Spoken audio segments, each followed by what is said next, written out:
नमस्कार, आपका स्वागत है आपके अपने चैनल वास्तु गुरु में।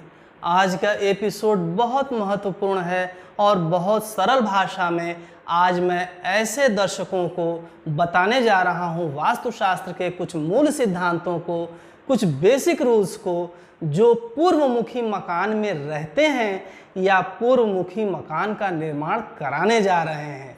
आज मैं ऐसे सिद्धांतों को बतलाऊंगा जिसका पालन करना सभी पूर्वमुखी मकान के निर्माण में अत्यंत आवश्यक है। यदि सभी निर्माण सही हैं, परंतु जो बात मैं आज बताने जा रहा हूँ इन सिद्धांतों का पालन नहीं कर रहे हैं, तो आपको उस घर में रहने से सुख, शांति और समृद्धि का वह अनुभव नहीं होगा जो होना चाहिए। यदि आप आज बताए गए नियमों का पालन करते हुए घर का निर्माण करते हैं तो आप सुख, शांति और समृद्धि से रहेंगे। आपका और आपका परिवार विकास करेगा एवं घर में खुशहाली आएगी। तो आज के एपिसोड को अंत तक ध्यान से सुनिए और कुछ बताई गई मूल बातों को नोट कर लीजिए। इससे पहले हमारे चैनल को सब्सक्राइब, लाइक और शेयर करें एवं बेल आइकॉन जरूर दबाइए, जिससे आने वाले एपिसोड की पहली सूचना आपको मिल सके। यदि आप वास्तुशास्त्र से संबंधित किसी भी शंका का समाधान करना चाहते हैं तो स्क्रीन पर दिए गए व्हाट्सएप नंबर पर अपॉइंटमेंट लेकर के संपर्क भी कर सकते हैं। प्राकृतिक रूप से पूर्वमुखी मकान अथवा पूर्वमुखी जमीन सबको सुलभ नहीं होता है, क्योंकि पूर्व दिशा सकारात्मक ऊर्जा की दिशा मानी जाती है।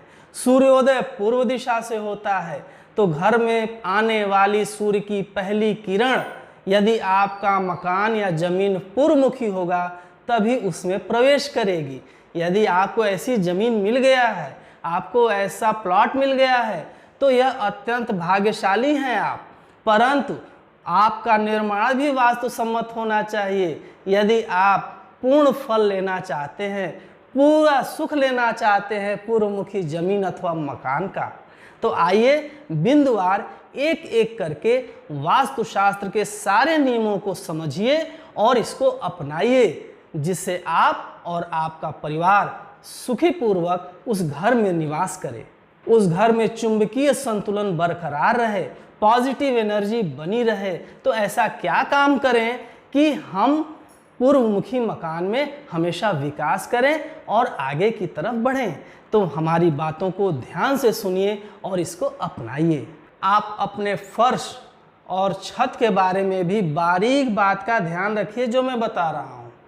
आपके फर्श की ढलान नैऋत्य दिशा की तरफ से ईशान की तरफ होनी चाहिए।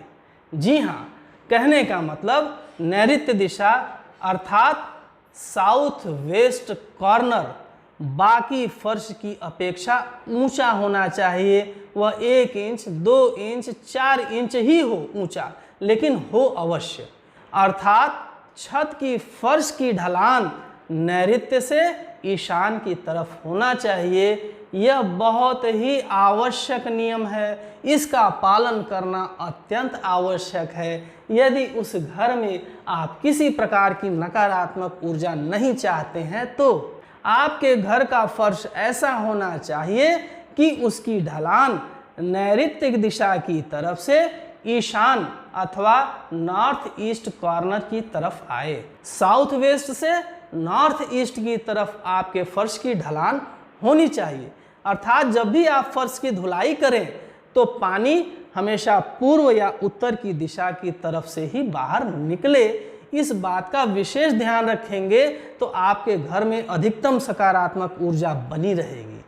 पूर्वमुखी मकान का निर्माण करवाते समय स्थान का सही होना, कमरे के लिए, सीढ़ी के लिए, किचन के लिए, यह तो आवश्यक है, लेकिन आज बताई गई बातों को अगर आप अवॉइड करके पूर्वमुखी मकान का निर्माण करवाते हैं तो आपको पूर्ण लाभ नहीं मिलेगा।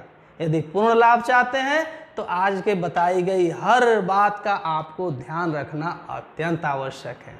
आज का एपिसोड आपको कैसा लगा कमेंट करके अवश्य बतलाइएगा। मिलते हैं अगले एपिसोड में नई जानकारी के साथ। देखते रहिए आपका अपना चैनल वास्तु गुरु। नमस्कार।